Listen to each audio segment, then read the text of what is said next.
Ako si Marco, isang ordinaryong lalaki na may di pangkaraniwang pag-asawa. Ang aming kwento ni Lara ay hindi perpekto. Madalas kaming nag-aaway, minsan sa maliliit na bagay, minsan sa mga seryosong isyu. Pero sa kabila ng lahat, hindi kami nagkakahiwalay. Ang aming pagsasama ay tila isang walang katapusang laban na pareho naming pinipiling harapin. Isang umaga, habang kami ay nag-aalmusal, naramdaman ko ang lamig sa hangin. Hindi sa panahon kundi sa pagitan namin ni Lara. Umupo siya sa harap ko. May inis sa kanyang mga mata. Marco, kailan ka ba matututo? Lagi na lang tayong nag-aaway sa ganitong bagay. Sambit niya habang siya ay nagkakape. Hindi ko na mabilang kung ilang beses na naming napag-usapan ang isyong ito. Maliit na bagay na lumalaking gulo. Lara, alam mo na ginagawa ko naman ang lahat ng makakaya ko. Hindi mo ba nakikita iyon? Tugon ko, sinusubukang pigilan ang aking sarili na mainis. Sa kabila ng aming mga sigawan, may parte sa akin na laging nagtataka kung bakit hindi kami sumusuko sa isa't isa. Sa bawat laban, sa bawat gulo, bakit kami nananatili? Siguro dahil sa pag-asang may mas maganda pang mangyayari. O baka naman dahil sa takot na mawala ng isa't isa. Sa trabaho, hindi maalis sa isip ko ang aming huling pag-uusap. Paano ko ba maipapakita sa kanya na mahalaga siya sa akin? Habang binabasa ko ang mga papeles sa harap ko, bigla kong naisip ang isang ideya. Isang sorpresa na maaaring makatulong sa amin. Pagdating ko sa bahay, hindi ko na naabutan si Lara. May iniwan siyang sulat sa mesa. Marco, kailangan kong mag-isip. Hindi ko alam kung paano pa natin maaayos ito. Nakasaad sa papel.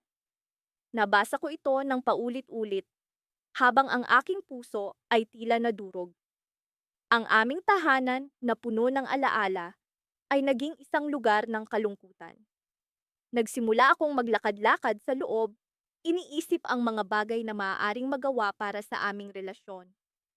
Sa bawat pinto na aking binuksan, sa bawat silid na aking pinasok, naroon ang mga alaala ng aming pagmamahalan.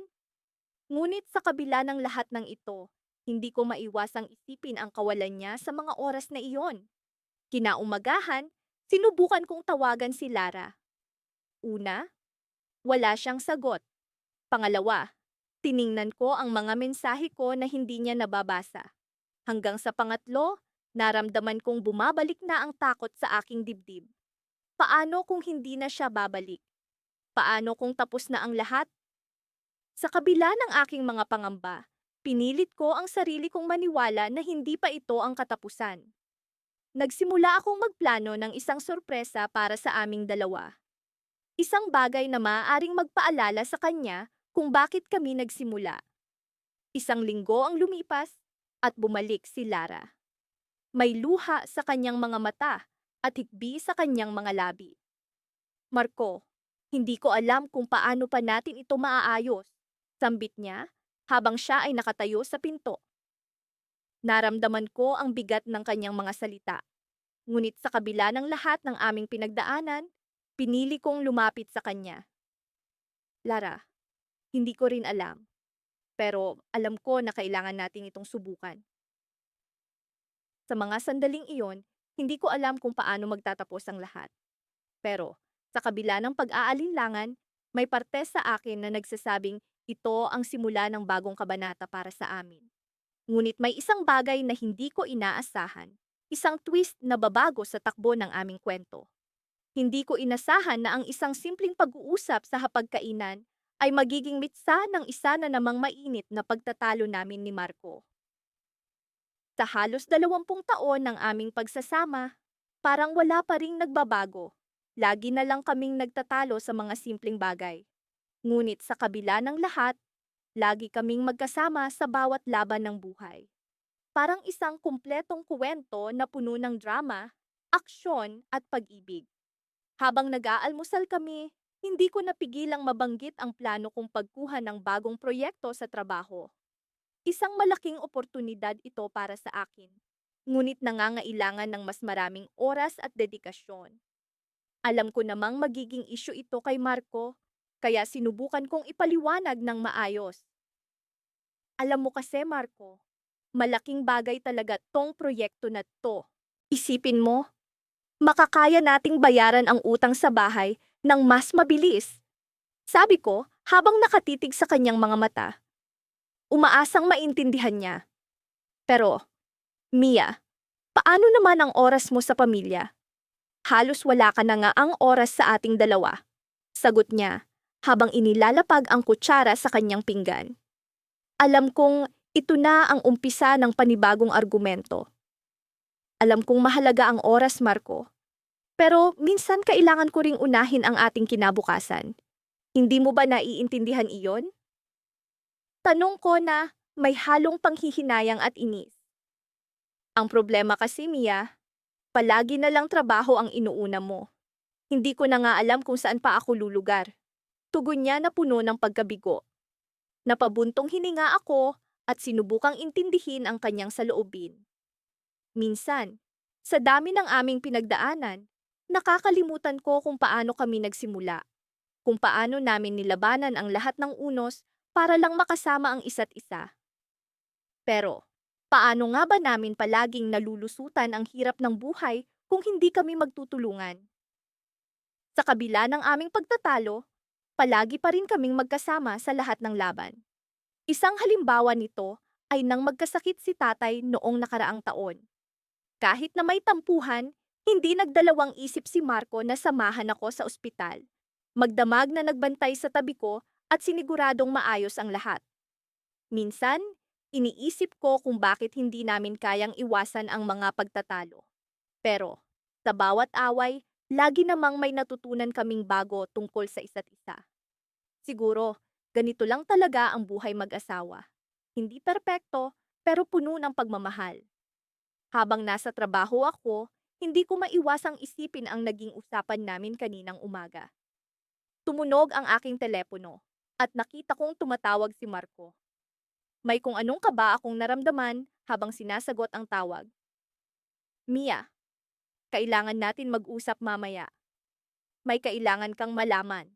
Sabi niya na may seryosong tono. Biglang bumilis ang tibok ng aking puso. Ano kaya itong sasabihin niya? Pagdating ko sa bahay, sinalubong ako ni Marco. Hindi na kami nag-aksaya ng oras at agad na pumunta sa aming paboritong sulok sa veranda. Ramdam ko ang lamig ng gabi at ang bigat ng hangin sa paligid. Mia, alam kong madalas tayong nagtatalo, pero hindi ko na kayang itago pa ito. Panimula niya. Naguluhan ako sa kanyang sinabi. May isang bagay akong hindi pa nasasabi sa'yo. Nang mga oras na iyon, parang huminto ang oras. Isang bahagi ng akin ay natakot sa maaaring marinig. Pero, pinili kong maging matatag. Ano iyon, Marco? Mia, gusto kong mag-aral muli. Gusto kong tapusin ang kursong iniwan ko noon. Alam kong magiging malaking pagbabago ito para sa atin.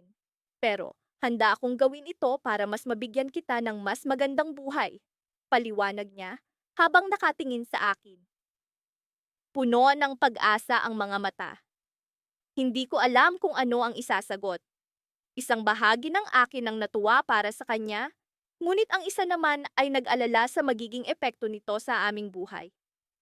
Ngunit naisip ko, kung kaya naming harapin ang mga pagsubok ng magkasama, bakit hindi ko siya susuportahan sa pangarap niyang ito? Mahal, kung ito ang gusto mo, susuportahan kita. Magkasama nating iaahon ang isa't isa. Sagot ko na may bahagyang ngiti sa aking labi. Sa kabila ng lahat ng aming pagtatalo, lagi kaming bumabalik sa kung ano ang pinakamahalaga. Ang pagmamahal namin sa isa't isa. At sa pagkakataong ito, isa na namang laban ang haharapin namin. Pero sigurado akong magkasama naming malalampasan ito.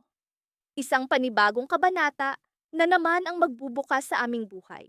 Ngunit sa bawat pagliko, sa bawat hamon, palagi namang may kasunod na tagumpay. At sa dulo ng lahat, alam kong palagi kaming magkasama.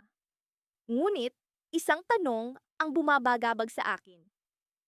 Sa darating na laban, handa na ba talaga kaming harapin ang lahat ng maaaring mangyari? Sa lahat ng mga taon ng pagsasama namin ni Laila, hindi ko na mabilang kung ilang beses kaming nag-away. Parang ito na yata ang naging musika ng aming buhay. Ang hindi matapos-tapos na simponiya ng aming mga argumento. Subalit sa kabila ng lahat ng ito, palaging may isang bagay na hindi namin makakalimutan. Magkasama kaming lumalaban, kahit gaano pa man kasakit, kahit gaano pa man kahirap. Isang gabi, habang nasa kusina ako at nagluluto para sa aming hapunan, narinig kong naglalakad pababa ng hagdan si Laila. Napansin ko ang seryosong ekspresyon sa kanyang mukha. Pumasok siya sa kusina, tumigil sa tabi ng mesa, at nag-cross ng kanyang mga braso. Alam ko na ito na naman, may bago na namang argumento na nag-aabang sa amin. Kailangan nating mag-usap, panimula niya. Iniwasan kong mag-react ng masyado at itinuloy ang aking ginagawa. Ano na naman kaya ang kailangan naming pag-awayan ngayong gabi? Tanong ko sa sarili ko. Pero, sa totoo lang, handa na rin akong makinig at umunawa. Isa ito sa mga natutunan ko sa aming relasyon, ang makinig, kahit minsan ay gusto kong sumigaw. May nakita akong sulat mula sa bangko, simulang sabi ni Laila, at ang tono ng kanyang boses ay nagbabadya ng isang seryosong usapan. Mukhang may problema tayo sa mortgage ng bahay. Napahinto ako, ang mortgage ng bahay ay isang sensitibong usapin sa amin. Sa lahat ng mga gastusin, ito ang pinakanagbibigay sa amin ng stress at dahilan ng maraming argumento. Ngunit sa pagkakataong ito, tila mas malala pa kaysa dati. Bakit hindi mo agad sinabi sa akin? Tanong ko, sinusubukang kontrolin ang tono ng aking boses. Alam kong parehong may pagkukulang kami sa komunikasyon, ngunit ang ganitong uri ng balita ay dapat na pinag-uusapan agad. Natatakot ako, pag-amin niya. Natatakot akong magalit ka. Natatakot akong sisihin mo ako. Ramdam ko ang bigat ng kanyang mga salita. Alam kong may takot din siya, hindi lang para sa sarili niya kundi para sa amin. Ang mortgage ay hindi lamang isang papel na may mga numero. Ito ang aming tahanan, ang pundasyon ng aming pamilya. Okay, sabi ko. Pilit na tinatanggal ang tensyon sa aking boses. Pag-usapan natin ito. Ayusin natin ito. Magkasama tayo. Sa gitna ng aming usapan, iniabot niya sa akin ang sulat mula sa bangko. Binasa ko ito at naramdaman kong parang may malamig na tubig na bumuhos sa akin. Hindi ito simpleng problema. Ito'y isang krisis. Habang pinag-uusapan namin ang mga posibleng solusyon, naramdaman ko ang unti-unting pagkalma ng aming mga damdamin. Naging malinaw na sa kabila ng aming mga alitan, sa oras ng pangangailangan, magkasama pa rin kami sa laban. Subalit sa likod ng aming mga isip, may isang tanong na hindi namin masagot. Sapat ba ang aming pagmamahalan upang malampasan ang lahat ng ito? Pagkatapos ng mahabang diskusyon, napagpasyahan naming harapin ang bangko kinabukasan. Naisip ko na sa lahat ng mga laban na hinarap namin, ito marahil ang isa sa pinakamahirap. Ngunit sa bawat sandali ng pagdududa, naroon si Lila sa aking tabi at ako sa kanya. Kinabukasan, habang papunta kami sa bangko, tahimik kaming nakaupo sa loob ng kotse. Wala ni isa sa amin ang gustong magsalita, ngunit ang presensya namin sa isa't isa ay sapat na. Nang makarating kami sa bangko, hinawakan ni Laila ang aking kamay bago kami pumasok. Ano man ang mangyari, nandito lang ako, bulong niya.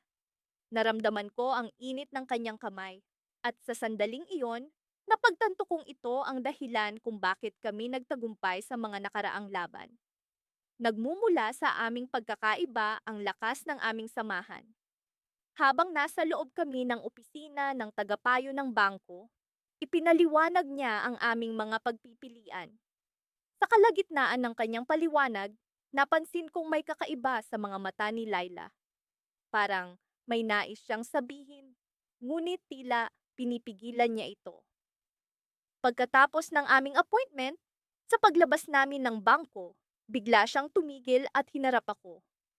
May kailangan akong ipagtapat, sabi niya, at ang kanyang boses ay puno ng kaba at pag-aalinlangan. Hindi lang ito tungkol sa mortgage. May iba pa akong ikinukublay. Nagulat ako. Ano yon, Lila? May offer akong trabaho sa ibang bansa, pag-amin niya. Matagal ko na itong pinag-iisipan, pero hindi ko alam kung paano sasabihin sa'yo. Sa pagkakataong iyon, hindi ko alam kung ano ang mararamdaman. Ang aming laban sa mortgage ang iniisip ko, ngunit ngayon, may mas malaking tanong na nakaharap sa amin. Ang kinabukasan ng aming pagsasama. Sa aming pagtitig sa isa't isa, naramdaman ko ang pag-ikot ng mundo sa isang bagong direksyon. At sa kabila ng lahat ng argumento at laban, isang bagay ang malinaw. Hindi ko kayang mawala si Lila. Ngunit paano kung ang laban na ito ang maging hudyat ng isang malaking pagbabago sa aming buhay? Madalas ko nang marinig ang bulong-bulungan sa aming barangay. Nako, sina Elsa at Ramon na naman. Ano bang bago? Sinasabi nila ito tuwing umalingaw-ngaw ang aming mga sigawan mula sa bahay. Magkasama na kami sa loob ng 20 taon. Ngunit ni minsan, hindi nawala ang init ng aming mga diskusyon. Kahit sa pinakamaliit na bagay, tila ba may alitan na agad na nabubuo. Ramon, ilang beses ko bang sasabihin na itabi mo ng maayos ang sapatos mo? Sigaw ko habang nagluluto ng hapunan. Narinig kong bumuntong hininga siya mula sa sala. Elsa, ito na naman tayo, sagot niya. Walang kibo. Hindi ba tayo pwedeng mag-usap na hindi sumisigaw? Nang gabing iyon, habang kami magkatabi sa kama, may naramdaman akong kakaiba. Parang may bumabagabag sa akin na hindi ko maipaliwanag. Si Ramon ay tahimik lang, nakapikit, ngunit alam kong hindi pa siya natutulog. Marahil, pareho kaming nag-iisip kung paano namin haharapin ang isa't isa kinabukasan. Kinabukasan, dinaanan ko siya sa kanilang opisina para sabay na kaming dumiretso sa ospital. May appointment kami sa doktor para sa regular na check-up ni Ramon. Habang nasa biyahe, tahimik lang kaming dalawa. Ramdam ang tensyon, ngunit mas nangingibabaw ang pangangailangan naming magkasama. Pagdating sa ospital, kahit paano ay nagkaroon kami ng pagkakataon na mag-usap ng mahinahon. Lumipas ang oras at natapos din ang check-up. Ngunit, bago kami umuwi, ay tinawag kami ng doktor sa kanyang opisina. Mr. at Mrs. Santos, may kailangan akong ipaalam sa inyo, sabi ng doktor habang nakatingin sa mga papel na hawak niya. May nakita kaming kakaiba sa resulta ng inyong mga test. Nagkatinginan kami ni Ramon at sa kauna-unahang pagkakataon sa matagal na panahon, naramdaman ko ang kanyang kamay sa aking palad na mahigpit na humawak. Parang pinaparamdam niya ang kanyang takot at ako'y pigil ang kaba. May mga nakita kaming sinyalis ng isang kondisyon sa puso, Ramon, sabi ng doktor. Kailangan natin ng mas malalimang pagsusuri. Parang huminto ang mundo ko. Ang mga away at sigawan namin ni Ramon ay tila naging walang halaga. Ang mahalaga ngayon ay ang kanyang kalusugan at kung paano kami magiging matatag sa laban na ito. Sa mga sumunod na araw, binalot ng takot at kaba ang aming bahay. Ngunit sa kabila ng lahat, nagkaroon ng kakaibang pagbabago sa amin ni Ramon. Mas naging mahinahon kami sa isa't isa. Mas naisip naming pahalagahan ang bawat sandali. Kahit pa ang mga simpleng gawain sa araw-araw. Isang gabi, habang nakaupo kami sa aming lumang sofa, napagpasyahan naming pag-usapan ang aming sitwasyon. Elsa, alam kong hindi madali ang pinagdadaanan natin ngayon. Bungad ni Ramon habang nakatingin sa akin. Pero gusto kong malaman mo na handa akong lumaban. Para sa'yo, para sa atin. Hinawakan ko ang kanyang kamay. At doon ko napagtanto kung gaano kalalim ang aming pagmamahalan sa kabila ng mga sigalot. Ramon, Nandito lang ako. Hindi kita iiwan, sambit ko habang ang luha ko'y di ko na napigilan. Sa mga sumunod na linggo, sumailalim si Ramon sa serye ng mga pagsusuri. At habang naghihintay kami ng resulta, tila ba ang bawat araw ay naging isang pagninilay-nilay. Ang mga dating hindi pagkakaintindihan ay tila nawala ng halaga hanggang sa dumating ang araw na matagal na naming kinatatakutan. Isang tawag mula sa ospital ang gumising sa amin sa isang umaga. Pwede na po kayong pumunta upang makuha ang resulta, sabi ng boses sa kabilang linya. Sa biyahe papunta sa ospital, naramdaman ko ang kaba. Ngunit sa kabila nito, ramdam ko rin ang tibay ng aming loob. Ang laban na ito ay hindi lang laban ni Ramon, kundi laban naming dalawa. Pagdating sa ospital, sinalubong kami ng doktor sa kanyang opisina. Seryoso ang kanyang mukha, ngunit may ngiti siyang ibinato sa amin. May maganda akong balita, bungad niya. Napatingin ako kay Ramon at nakita ko sa kanyang mga mata ang liwanag ng pag-asa. Ang mga nakaraang pagsusuri ay negatibo. Wala tayong dapat ipag-alala. Niyakap ko si Ramon ng mahigpit at ramdam ko ang pagluwag ng aming mga kalooban. Sa kabila ng lahat ng hirap at takot, narito kami. Mas matatag, mas buo. Ngunit sa gitna ng aming saya, isang tawag ang dumating mula sa aming bahay. Nay Tay, may nangyari po kay Lolo, sabi ng boses ng aming panganay na anak. Napatingin kami ni Ramon sa isa't isa at sabay naming naisip, isa na namang laban. Hindi ko na mabilang kung ilang beses na kaming nagkaroon ng hindi pagkakaintindihan ni Clara. Parang isang ritual na nga ito sa araw-araw naming pamumuhay. Pero sa kabila ng lahat, may isang bagay na hindi ko maipaliwanag. Ang hindi ko maalis-alis na pakiramdam na kahit anong mangyari, hindi ko magagawang iwan si Clara.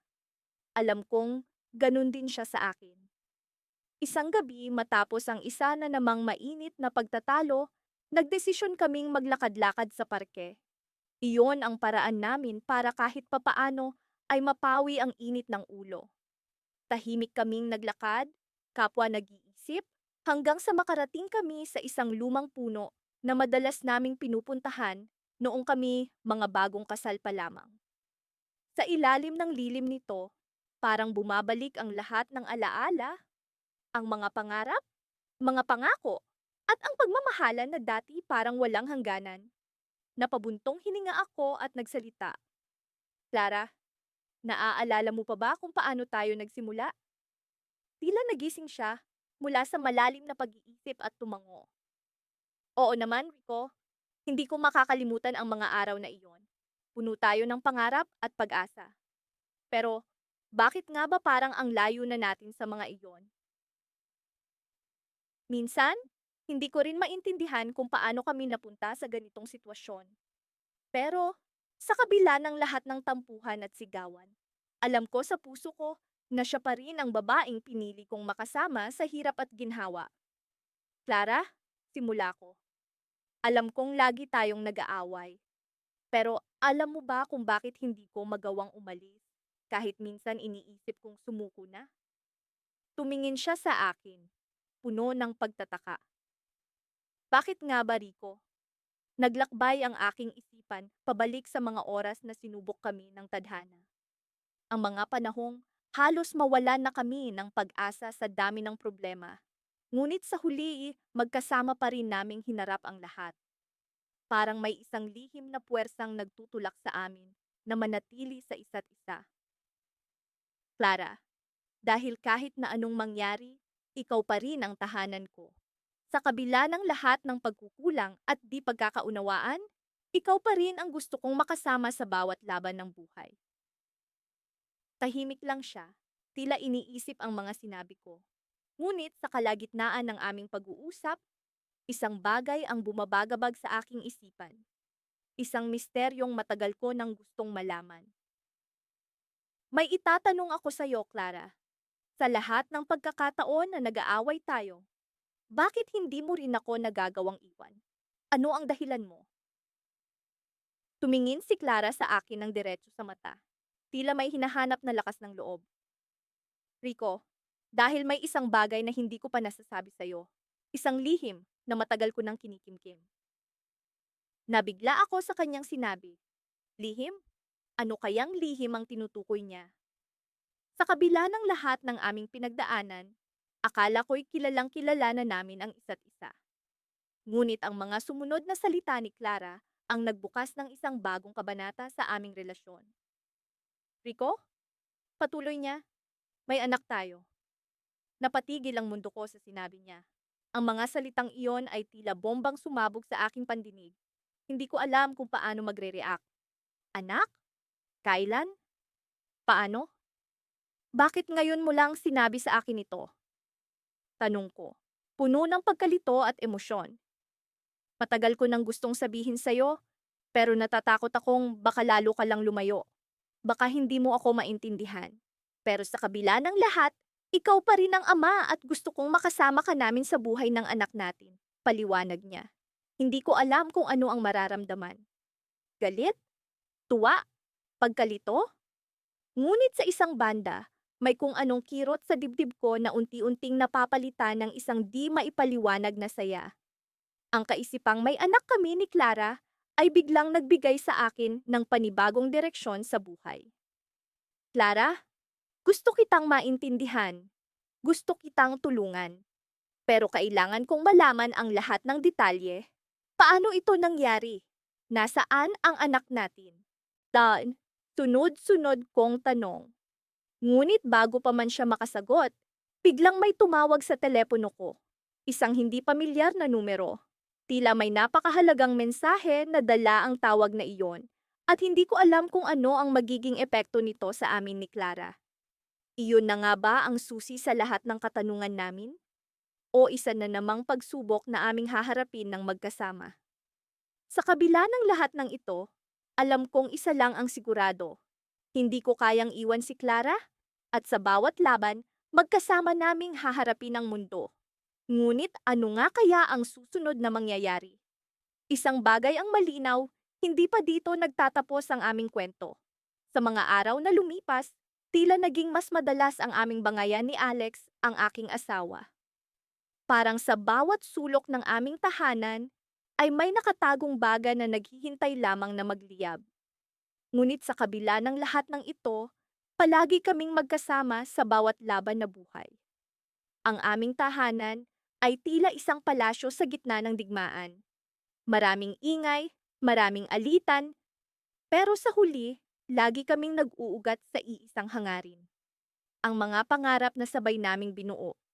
Isang umaga, habang nagkakape kami, may bumalik na alaala sa akin. Naaalala mo ba yung unang beses tayong nag-away? Tanong ko kay Alex, habang pinagmamasdan siya mula sa kabilang bahagi ng mesa.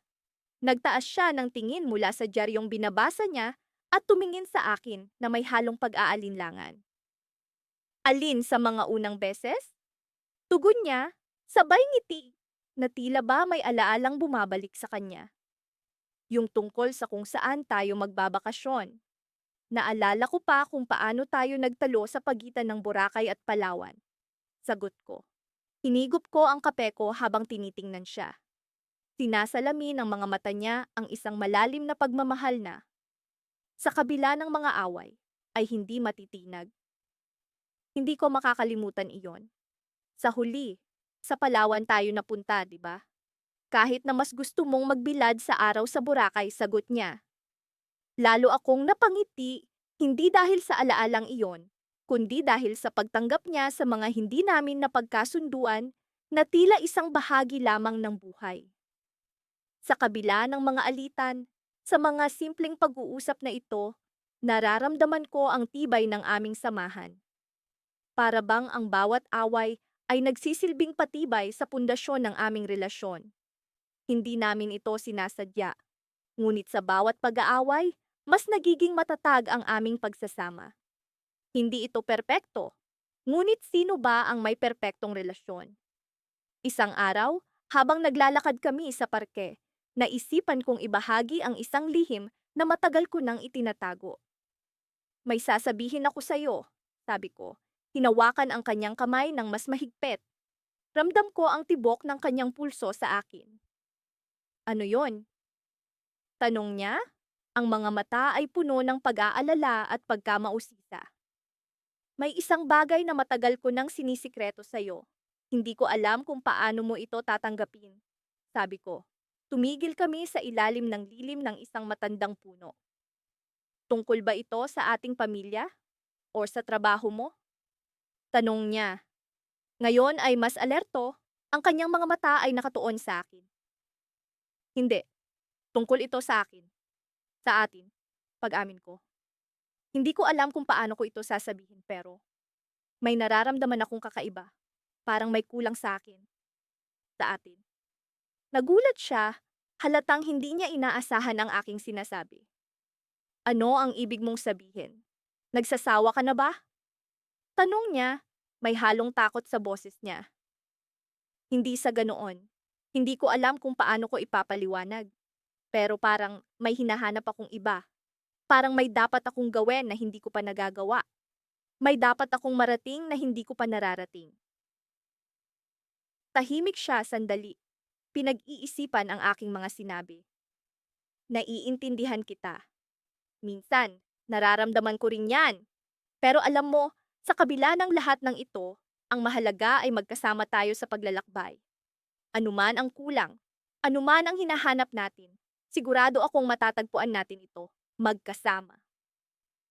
Tiningnan ko siya, ang kanyang mga mata ay puno ng pag-asa. Sa kabila ng aming mga pag-aaway, sa kabila ng aming mga pagkakaiba, palaging may puwang sa puso niya para sa akin. At iyon ang bagay na kailanman ay hindi nagkulang. Ang kanyang pag-unawa, ang kanyang suporta, ang kanyang pagmamahal. Sa sandaling iyon, naisip ko na hindi ko na kailangang maghanap pa ng iba. Na sa kabila ng lahat ng alitan, ang tunay na laban ay ang laban sa loob ng ating sarili. At sa laban na iyon, hindi kami nag-iisa. Magkasama kaming haharap sa mundo. Magkasama kaming tatawid sa mga pagsubok. Ngunit biglang tumunog ang kanyang telepono. Tiningnan niya ito at nagulat nang makita ang pangalan sa screen. Siya na naman? Tanong ko. Ramdam ang biglang pag-iba ng hangin sa paligid namin. Tumango siya, halatang nabigla rin. Oo, pero bakit siya tumatawag ngayon? Hindi ba tapos na ang lahat? Ito ang twist na hindi namin inaasahan. Ang tawag na iyon ay mula sa isang tao mula sa aming nakaraan. Isang tao na minsang nagpabago sa takbo ng aming buhay. Sa kabila ng aming mga laban, ito ang laban na hindi namin akalaing babalik pa. Habang sinasagot niya ang tawag, naramdaman ko ang bigat ng mga susunod na araw. Isang laban na naman ang haharapin namin. Pero, sa pagkakataong ito, hindi ko alam kung paano namin ito malalampasan. Sa ilalim ng lilim ng puno, habang pinapakinggan ko ang usapan ni Alex sa tawag, naramdaman ko ang pagyanig sa aming mundo. At sa sandaling iyon, alam kong magsisimula na naman ang isang bagong yugto sa aming buhay. Sa mga umaga, tila ordinaryo na ang aming mga pag-aaway. Ang unang tunog na maririnig sa aming bahay ay hindi ang huni ng mga ibon o ang mga yapak ng mga bata, kundi ang malalim na buntong hininga ni Mario. Sa paglipas ng mga taon, natutunan ko ng basahin ang kanyang mga kilos. Kapag siya'y nagpapaikot-ikot sa kusina, hinahanda ang kape, alam kong may isyu na naman kaming pag-uusapan. Hindi ko na mabilang kung ilang beses kaming nagbangayan dahil lamang sa mga malilit na bagay, ang di pagkakasundo sa kulay ng kurtina, ang paglimot sa mga anibersaryo, at maging ang simpleng pagtapon ng basura. Ngunit sa kabila ng lahat ng ito, hindi ko maikakaila na sa bawat pagtatalo, mas lalo naming nakikilala ang isa't isa. Isang umaga, habang nag-aalmusal, nagsimula na naman ang aming diskusyon. Bakit parang palaging malamig ang kape mo? Tanong ko, kahit alam kong hindi ito ang tunay na issue. Siguro dahil hindi mo ako tinutulungan sa mga gawain dito sa bahay. Sagot niya, na sinundan ng isang nakakalokong ngiti. Nang araw na iyon, may pinuntahan kaming pagtitipon kasama ang ilang kaibigan. Habang naroon, Napansin ko ang isang lumang kakilala kong si Linda. Matagal na kaming hindi nagkikita at nagulat ako nang lumapit siya sa akin. Nabalitaan ko ang tungkol sa negosyo niyo. Kamusta na ba? Tanong ni Linda, puno ng interes. Nakaramdam ako ng kaunting kaba. Ang aming negosyo ay nasa bingit ng pagkalugi, ngunit hindi ito alam ng karamihan. Medyo nahihirapan kami ngayon, pero kakayanin, sinagot ko. Pilit na iniiba ang usapan. Nang pauwi na kami, hindi ko mapigilang pag-isipan ang mga posibilidad. Paano kung hindi na kami magtagumpay? Paano kung ang mga pangarap namin ni Mario ay tuluyan ng maglaho? Habang nagmamaneho, naramdaman ko ang kamay ni Mario sa aking balikat. Alam mo, kahit gaano pa tayo mag-away, nandito lang ako, sabi niya, na tila nababasa ang aking iniisip. Ngunit sa kabila ng kanyang mga salita, alam kong may mas malalim na bumabagabag sa kanya. Sa mga huling linggo, mas naging tahimik siya at hindi ko na siya masyadong nakikitang masaya. Noong gabing iyon, habang nakahiga kami sa kama, naglakas loob akong itanong, Mario, may problema ba? Tumahimik siya ng ilang sandali bago siya muling nagsalita. Mayroon akong hindi pa nasasabi sa'yo. Tugon niya at ramdam ko ang bigat ng kanyang tinig. May natanggap akong alok na trabaho sa ibang bayan. Mas maganda ang sahod, pero kailangan kong umalis ng matagal. Parang biglang tumigil ang oras. Ang ideya ng pamumuhay ng mag-isa, ng pagkakaroon ng malayong relasyon, ay isang bagay na hindi ko pa naisip. Kailan mo pa ito nalaman? Tanong ko. Pilit na pinipigilan ng emosyon. Mga ilang linggo na rin, sabi niya. At tila ba may bahid ng pagsisisi sa kanyang boses. Ayokong sabihin sa'yo dahil alam kong mag-aalala ka. Hindi ko alam kung ano ang mararamdaman ko. Galit dahil hindi niya agad sinabi. O takot dahil sa posibilidad ng paglayo niya. Sa mga sandaling iyon, napagtanto ko kung gaano ko siya kakailanganin. Gaano ko siya kamahal sa kabila ng aming mga di pagkakaintindihan. Nagising ako kinaumagahan na puno ng pag-aalala. Hindi ko alam kung paano ko haharapin ang posibilidad ng pagkakalayo namin. Habang kami nagtatalo, alam kong malalim ang aming pinagsamahan. Ngunit paano kung ang aming mga pag-aaway ay hindi na masusundan ng pagkakasundo? Habang nag-iisip, napansin kong may iniwan siyang sulat sa tabi ng kama.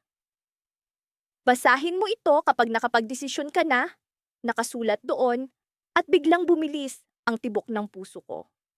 Habang hawak ang sulat, ang mga tanong ay tila mga alon na bumabaha sa aking isipan. Dapat ko bang basahin ito agad? O hayaan ko munang maghilom ang mga sugat ng aming pag-uusap? Sa kabila ng lahat ng aming pinagdaraanan, alam kong ang bawat desisyon ay may kaakibat na sakripisyo. Ngunit ang tanong na hindi ko pa kayang sagutin ay kung handa ba akong isugal ang lahat para sa isang buhay na hindi ko pa sigurado. Habang nakatitig sa pinto, narinig ko ang pagbukas nito. Si Mario, may daladalang kape, na may ngiting pilit na pinatatag ang loob ko. Alam kong hindi ito ang tamang oras, pero gusto kong malaman mo na kahit saan man ako mapunta, ikaw pa rin ang uuwian ko, sabi niya. At sa puntong iyon, alam kong hindi pa tapos ang aming kwento. Ngunit sa likod ng kanyang mga mata, may nakatagong sikreto na hindi ko pa natutuklasan. At habang iniisip ko ang mga susunod na hakbang, napagtanto ko na ang aming laban ay hindi lamang para sa aming kinabukasan, kundi para na rin sa pagtuklas ng mga bagay na hindi pa namin nauunawaan tungkol sa isa't isa.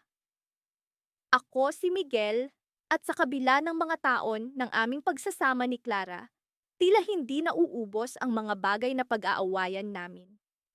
Minsan, iniisip ko kung bakit nga ba kami patuloy na nagtatagal sa ganitong kalagayan. Pero sa bawat bangayan at sigawan, lagi kong naaalala ang dahilan kung bakit kami nagkakatuluyan noon. Ang hindi matatawarang pagmamahalan. Isang gabi, habang nakaupo kami sa hapagkainan, nagsimula na naman ang aming pagtatalo. Tungkol ito sa simpleng bagay lang, kung sino ang dapat maghugas ng mga plato. Sa tuwing nag-uumpisa ang ganitong diskusyon, hindi namin maiwasang palakihin ito, kahit pa alam naming walang maidudulot na maganda. Ikaw naman ang maghugas ngayon, Miguel, sabi ni Clara, na may bahagyang iritasyon sa boses. Bakit ako? Ikaw ang nagluto, di ba? Dapat lang na ikaw din ang maghugas. Sagot ko. Tila ba may halong biro, ngunit sa totoo lang, naroon ang inis sa aking tono. Nagpatuloy ang pagtatalo hanggang sa naramdaman ko ang pagod.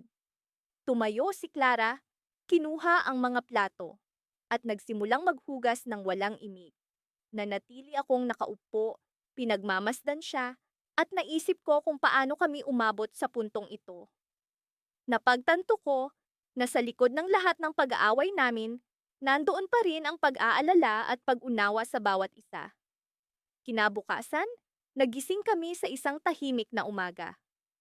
Wala kaming imik sa isa't isa, ngunit alam ko na ang susunod na mangyayari, ang aming pangkaraniwang pag-aayos na gawain. Isang ritual na tila ba naging parte na ng aming relasyon. Sa kabila ng mga sigawan at sama ng loob, palaging may puwang para sa pag-unawa at pagkakasundo. Lumipas ang ilang araw, at nagkaroon ako ng pagkakataon na makausap si Clara ng masinsinan. Alam mo, Clara, minsan naiisip ko kung paano tayo nagtatagal sa lahat ng laban na ito. Bungad ko habang nakaupo kami sa balkonahe. Pinagmamasdan ang paglubog ng araw. Ngumiti siya, tumingin sa akin, at sinabing, Miguel, sa bawat laban natin, palaging nariyan ang puso natin para sa isa't isa. Alam kong hindi tayo perpekto, pero ang mahalaga, natututo tayo sa bawat pagkakamali. Ang mga simpleng salitang iyon ang nagtulak sa akin para muling mapagtanto ang halaga ng aming pagsasama. Wala nang mas mahalaga pa, kundi ang magkasama kami sa lahat ng laban, kahit pa laging may alitan. Sa kabila ng lahat, ang pagmamahalan namin ang siyang nag-uugnay sa amin. Ngunit, ang akala kong simpleng pagtatalo ay nagkaroon ng mas malalim na kahulugan nang dumating ang isang hindi inaasahang balita. Isang gabi, habang nag-uusap kami ni Clara tungkol sa mga plano namin para sa darating na bakasyon, tumunog ang telepono. Tumawag ang isa sa mga kaibigan namin si Lito na may daladalang balita. Miguel, kailangan mo kaming puntahan sa ospital, sabi niya sa kabilang linya na may halong pag-aalala sa boses. Hindi ko alam ang mararamdaman ko sa narinig ko. Agad kaming nagmadali ni Clara papunta sa ospital. Pagdating namin doon, sinalubong kami ni Lito at agad kaming dinala sa isang silid kung saan nakaratay ang isa sa mga matalik naming kaibigan, si Jose. Siya ay nasa kritikal na kondisyon at hindi ko maiwasang mag-alala. Habang nakaupo kami ni Clara sa gilid ni Jose, iniisip ko ang lahat ng pinagdaraanan namin. Sa kabila ng mga araw na nag-aaway kami, ngayon ay magkasama kami sa harap ng isang mas mabigat na laban. Ang lahat ng maliliit na alitan ay tila ba nawala ng saysay sa harap ng isang sitwasyong maaaring magdala ng mas malaking pagbabago sa buhay namin. Habang tahimik kaming nagdarasal para kay Jose, naramdaman ko ang mahigpit na hawak ni Clara sa aking kamay. Nasa gitna kami ng isang laban na hindi namin inaasahan. Ngunit sa kabila nito, naroon ang tiwala at pagmamahalan na siyang nagbibigay lakas sa amin. Maya-maya, lumapit ang doktor na may daladalang balita. May posibilidad na makaligtas si Jose, ngunit kailangan niyang sumailalim sa isang maselang operasyon, sabi niya, na may halong pag-aalala sa boses. Napatigil kami ni Clara, nagkatinginan, at sa mga sandaling iyon, alam namin na ang laban na ito ay hindi lang para kay Jose, kundi para sa aming lahat. Ang lahat ng aming pinagdaanan ay nagbigay sa amin ng lakas upang harapin ang kung anumang pagsubok na dumarating. Ngunit sa kabila ng aming pag-asa, biglang nag-ring ang telepono ko. Isang tawag mula sa aming anak na si Ana, na may daladalang balita Isang bagay na hindi ko inaasahan. Mama, Papa, may nangyari, sabi ni Ana, na may halong kaba sa boses. Hindi ko alam kung ano ang susunod na mangyayari. Ngunit ang tawag na iyon ang nagbigay ng senyales na ang laban namin ay hindi pa tapos. Sa likod ng lahat ng ito, naramdaman ko ang tibok ng puso ko. Isang patunay na kahit gaano pa kalalim ang sugat ng mga away, palaging may puwang para sa pag-asa at pagmamahalan.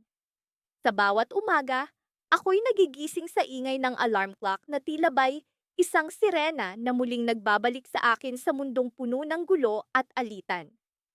Ang mga nakaraang araw ay hindi naging magaan para sa amin ni Maya, ang aking asawa. Matagal na kaming kasal, ngunit tila ba'y ang mga alitan at hindi pagkakaintindihan ay laging nakasunod sa amin, na parang mga aninong hindi maalis-alis. Ngunit, sa kabila ng lahat ng ito, sa kabila ng mga sigawan at pintong halos masira, sa lakas ng pagbangga, hindi ko maitatanggi na si Maya pa rin ang una kong naiisip sa bawat umaga. Ang mga mata niyang mistulang mga bituin sa gabi. Ang kanyang ngiti na minsang naging dahilan ng aking pananabik sa kinabukasan. Paul, tawag niya, habang kami nag-aalmusal. Karaniwan na ang katahimikan sa aming mesa. Ngunit sa umagang ito, may kakaiba sa tono ng kanyang boses. Kailangan nating mag-usap. Bigla akong kinabahan. Sa mga nakaraang taon, natutunan kong ang mga salitang iyon mula kay Maya ay palaging may dalang mabigat. Puno ng kaba ang aking dibdib habang iniisip ang mga posibleng dahilan ng pag-uusap na iyon. Tumango ako, hindi makatingin ng diretsyo sa kanyang mga mata. Alam kong marami tayong pinagdaanan, panimula niya. Ngunit hindi ko maikakaila na sa kabila ng lahat, ikaw pa rin ang gusto kong makasama sa bawat laban ng buhay. Sa mga sandaling iyon, napagtanto ko na sa kabila ng aming mga pagtatalo, kami pa rin ay magkasangga. Maraming beses nang sinusubok ng pagkakataon ang aming pagsasama. Ngunit lagi naming nahahanap ang isa't isa sa gitna ng unos. Nag-aalala ako, dugtong niya, para sa ating kinabukasan, para sa ating mga pangarap na tila ba'y unti-unting nawawala. Hinawakan ko ang kanyang kamay, ramdam ko ang malamig niyang palad. Maya, hindi kita bibiguin. Alam kong may mga pagkukulang ako, pero handa akong magbago. Para sa'yo, para sa atin. Muli siyang ngumiti, at sa mga sandaling iyon, para bang bumalik ang init ng aming pagmamahalan. Ngunit, sa kabila ng aming pag-uusap, hindi ko maalis sa isip ang alalahaning tila ba'y may bumabalot na misteryo sa kanyang mga mata. Lumipas ang maghapon na puno ng pag-asa. Nagbakasakali akong muling bumangon ang apoy ng aming pagmamahalan. Tila ba'y may bagong simula, isang pagkakataon upang maghilom ang mga sugat ng nakaraan. Ngunit nang dumating ang gabi, isang tawag ang gumising sa akin mula sa aking pagkakahimbing. Si Maya, na kanina'y katabi ko lamang, ay wala sa kanyang tabi. Bumangon ako at sinundan ang tunog ng kanyang boses mula sa sala. Maya, sino yan? Tanong ko habang papalapit sa kanya. Sa kanyang mukha, nakita ko ang isang emosyon na matagal ko nang hindi nakita. Takot. Paul, may kailangan kang malaman, sabi niya. Nanginginig ang kanyang boses. Nagulat ako sa kanyang sinabi. Ano yon? Tanong ko, halatang nag-aalala. Bago tayo magpatuloy, kailangan mong malaman na may isang bagay akong itinago sa'yo. Pahayag niya, puno ng kaba ang kanyang tinig. Tumigil ang oras sa mga sandaling iyon. Ang mundo ay tila nagdilim habang ang mga salitang iyon ay unti-unting lumulubog sa akin. Ano ang maaaring itinatago ni Maya? Sa kabila ng lahat ng aming pinagdaanan, ang akala ko'y wala kaming lihim sa isa't isa.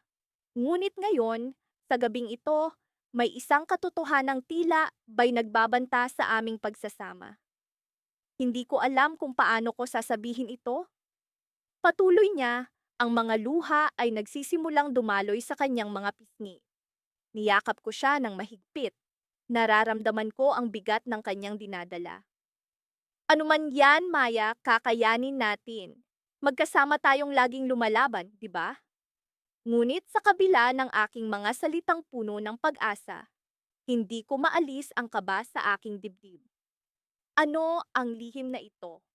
At paano nito mababago ang lahat ng aming pinagsamahan? Sa gitna ng gabing iyon, habang ang katahimikan ay bumabalot sa amin, naramdaman ko ang isang pag-aalinlangan na tila ba'y isang bagyong paparating. At sa kabila ng aming pagsusumikap na ayusin ang lahat, may mga bagay pa ring hindi ko maipaliwanag, mga bagay na kailangan kong malaman. At doon ko natanto, ang laban na ito ay hindi lamang sa pagitan namin ni Maya, kundi laban din sa mga lihim na matagal nang nagkukubli sa dilim. Sa bawat umagang sumisikat ang araw, palaging may kasamang alingaw-ngaw ng aming mga sigawan. Ako si Luis at ang asawa ko si Clara ay tila nagmistulang palaging may digmaan sa pagitan namin. Ngunit sa kabila ng lahat ng ito, kami magkasama sa lahat ng laban. Laban sa buhay, laban sa mga pagsubok, laban sa mga alinlangan. Hindi ko alam kung paano kami umabot sa puntong ito. Minsan, naiisip ko kung paano nga ba kami nagsimula. Parang kailan lang, ang mga ngiti ni Clara ang pinakamatamis na bagay na naranasan ko. Pero ngayon, ang mga ngiting iyon ay tila malayo, napalitan ng mga hikbi ng galit at hinananakit. Ngunit kahit na ganito ang sitwasyon, nananatili kaming magkasama. Ang relasyon namin ay tila isang puzzle na kahit papaano ay bumubuo ng larawan ng pagmamahal sa kabila ng mga nawawalang piraso. Isang araw, habang nag-aalmusal kami, isang liham ang dumating. Hindi ko inaasahan na ang maliit na sobre na iyon ay magdadala ng malaking pagbabago sa aming buhay. Ang liham ay mula sa isang lumang kaibigan na inaanyayahan kaming dumalo sa kanyang kasal. Hindi ko alam kung ito'y isa na namang pagsubok o isang pagkakataon para sa amin ni Clara na makahanap ng panibagong simula. Ito na naman.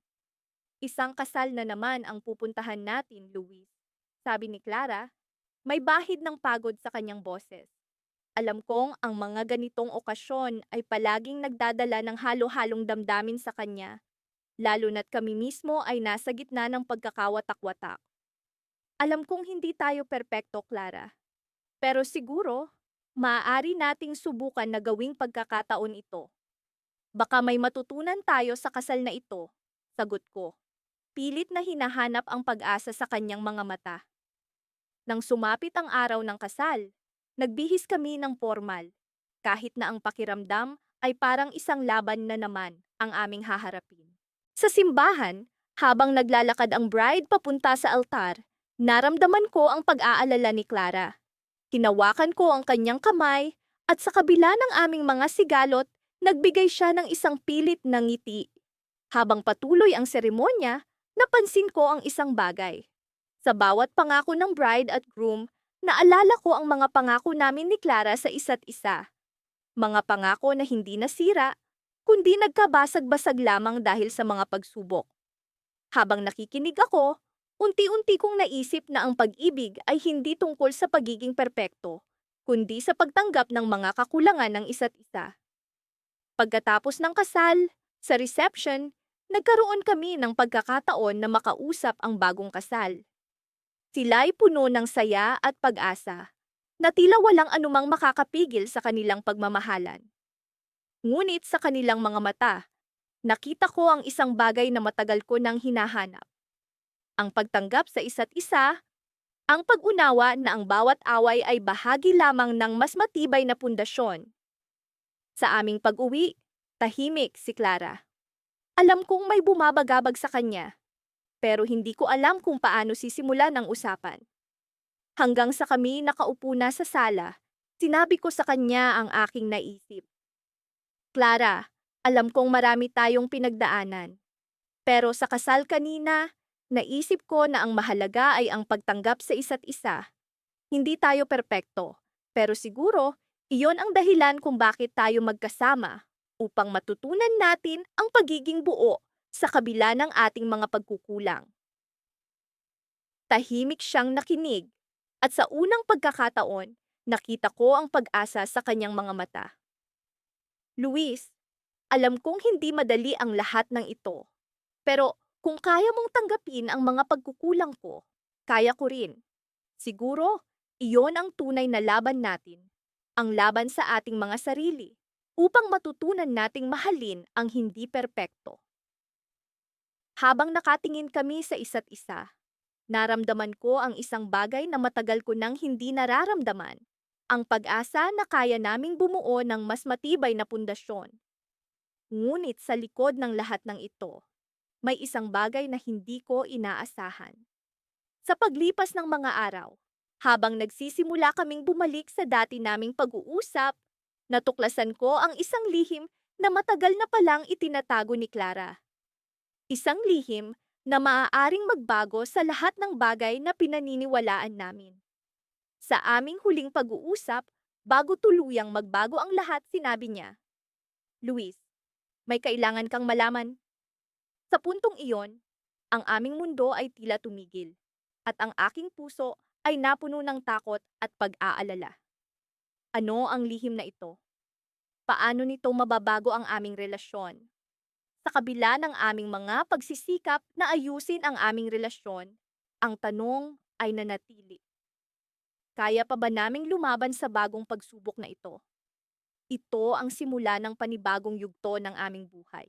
Isang yugto na puno ng hindi tiyak na landas. Ngunit sa kabila ng lahat, alam kong kami magkasama sa lahat ng laban.